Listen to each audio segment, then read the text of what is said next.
Olá, pessoal, tudo bem? Eu sou o Anderson e hoje eu vou apresentar para vocês o artigo Ativismo de Marca, uma revisão sistemática de literatura. Esse artigo ele foi escrito por mim, né, Anderson Rosa, sou aluno, né, de doutorado da Universidade de São Paulo, né, na FEA-USP, pela minha orientadora, Kavita Hanza, que é professora doutora, né, também da FEA-USP, e pelo meu professor co-orientador, né, desse trabalho, e também co-orientador do meu doutorado, que é o professor Fábio Sandes, da Universidade de Lusófona, em Portugal. Bem, antes de mais nada, o termo ativismo de marca, ele se refere às ações de uma marca em promover, impedir e direcionar formas de mudança social. Pode ser relacionado aos aspectos políticos, econômicos ou ambientais, sendo essas mudanças motivadas pelo propósito de realizar melhorias na sociedade. Bem, essa definição, né, que está exposta aí nessa tela, ela é uma definição bem inicial de ativismo de marca, tá? O ativismo de marca ele teve sua ascensão em relação à academia, principalmente ali, a partir de 2016. Eu vou falar um pouco sobre isso, por conta da polarização política das eleições, vividas nas eleições dos Estados Unidos, que desencadeou várias outras polarizações no mundo, né? E então, a partir dessa data, 2016, começou a ter muitos estudos sobre ativismo de marca, né? Até então eram poucos. Então, Kotler fez essa primeira definição, que foi uma definição bem inicial. Atualmente, essa definição ela já é constituída de outros fatores. Muitos autores concordam que a questão da controvérsia, né, de questões de temas sensíveis, é uma questão crucial para que haja o ativismo de marca. Uma marca que se engaje em um tema controverso também. Isso faz parte de uma característica do ativismo de marca, tá? Sem a controvérsia, não, para muitos autores, né, que eles têm consenso em relação a isso, que é difícil você definir aquilo como ativismo de marca. Bem, outros autores também, ali, como o Brandenburg e o Captains, o Spree e o Kemper, eles dizem que para existir um ativismo de marca, ele precisa ser autêntico. O que eu quero dizer com isso? Não tem como ter ativismo sem que a marca consiga conciliar questões de posicionamento em relação a temas com questões práticas, né? E que seriam questões práticas? Investimento, doações para organizações, ações dentro das marcas, para que isso não fique apenas em um posicionamento ou às vezes uma postagem em rede social. Que haja o ativismo de fato, a marca precisa ser autêntica, né? Conciliar essas duas coisas, né? Posicionamento, uma parte mais que não tem tanto a ver com ação e a prática, né?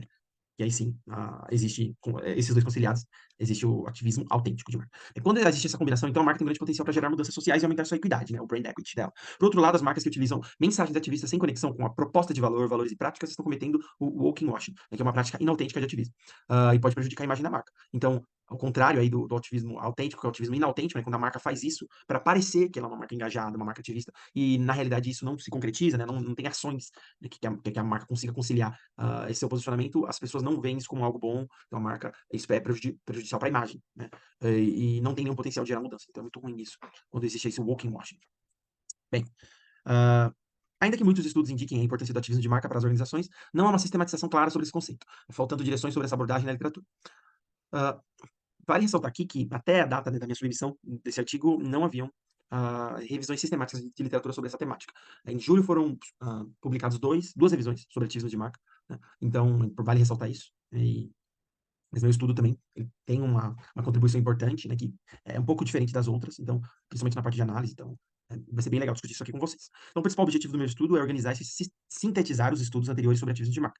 Serão destacados os principais aspectos bibliométricos e métodos de pesquisa. Então, tanto os aspectos bibliométricos quanto os métodos são algo mais secundário, tá? O principal objetivo aqui é analisar e, de fato, né, organizar, enfim, analisar, ver o que está sendo discutido, né, ver os resultados, a análise, que esse é o principal objetivo, no final das contas, de uma revisão sistemática, né? Não somente olhar para esses aspectos mais de quantidade, números, enfim, e sim olhar para uma questão mais analítica, mais qualitativa, né? E além de tudo isso, né, também serão exploradas as principais oportunidades e os obstáculos encontrados nessa área. Bem, falando um pouco sobre a referencial teórica, né, então eu disse que o Kotler ele lançou a primeira definição, enquanto isso outros autores, né, a partir de 2017, né, investigaram ativismo de marca em várias perspectivas. Então, primeiro o Chet, né, o Venkataramaia e o Anand, em 2019, eles estudaram ativismo na perspectiva dos millennials, né? Então, para os autores, o ativismo ocorre quando uma marca ou empresa, né, apoia e promove questões sociais, econômicas, ambientais, culturais, políticas, alianças com seus valores, visão prática. A gente já viu um pouquinho disso. Depois, aí, o Brandenburg, era o 2020 também, ele cita que uma das características que difere o ativismo de outras abordagens é a autenticidade também, que a gente já viu um pouco disso na introdução. Bem, aqui eu vou falar um pouco sobre a questão da revisão sistemática, né, qual protocolo eu utilizei para fazer. Em primeiro lugar, aí eu estou apresentando o diagrama, então não teve um período específico, tá, de datas, como a maior parte dos estudos veio a partir de 2017, é muito recente, então eu decidi ver todo o período. Então, os artigos aí que eu selecionei foram os artigos que estavam em inglês, português e espanhol, e eram documentos que fossem artigos em jornais acadêmicos e capítulos de livros. Como se tratava também de uma revisão que eu queria ver conceitos, né? Então, capítulos de livro, nesse caso, também seria importante pra gente. E as palavras que eu utilizei na busca aí, foram palavras em inglês, né? Brand and Activism, que eu busquei em duas bases aí que eu vou explicar. Então, aí vocês podem ver aqui a seta, né? Essas são as duas bases que eu busquei, né? Web of Science e Scopus, né? No Web of Science eu tive 291 artigos encontrados e no Scopus 317. A partir desses registros, né, que eu identifiquei, eu removi as duplicadas, que eram 116, que estavam em uma base e também na outra. Depois, aí sobraram 492 artigos, né?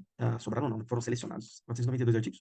E depois eu excluí aí 86 artigos, por esses motivos aqui. Então, que estavam em outros idiomas, 14, e registros que não são artigos ou capítulos de livro, 72.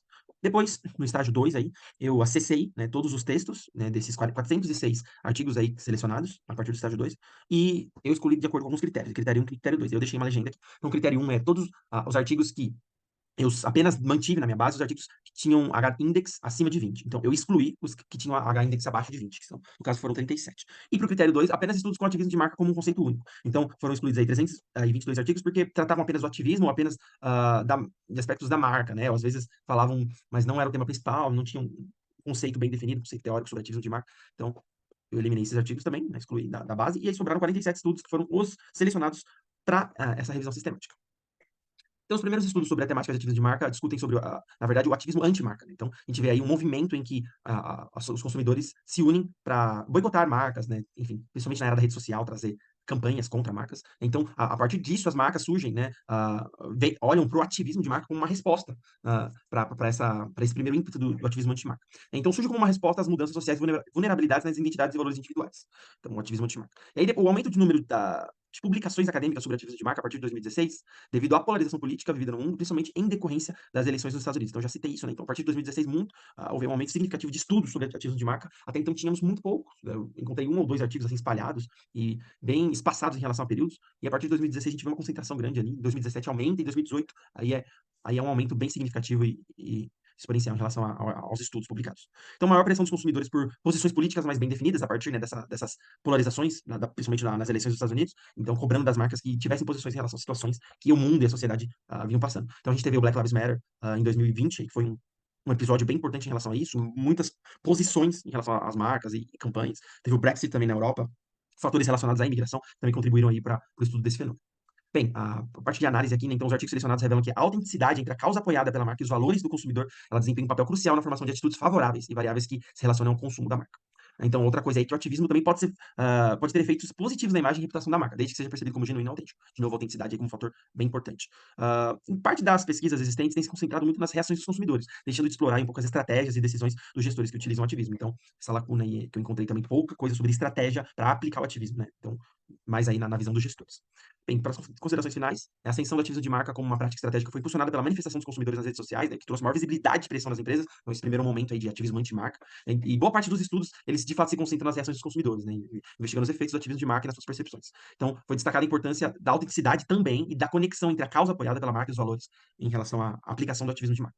E se recomenda-se para os estudos futuros também que devem se concentrar mais em compreender as estratégias e as decisões dos gestores e os processos de formulação e implementação de políticas e programas de ativismo de marca. Em relação às limitações do estudo, né, a gente pode verificar que as referências que foram incluídas aqui foram com base na disponibilidade e acessibilidade aos materiais, né, essas bases de dados. O que pode ter resultado em uma amostra não totalmente representativa da literatura existente. Outra coisa foi a falta de estudos que explorem aí esses processos de implementação de políticas e programas de ativismo, também pode limitar a compreensão desse fenômeno. Bem, era isso e obrigado.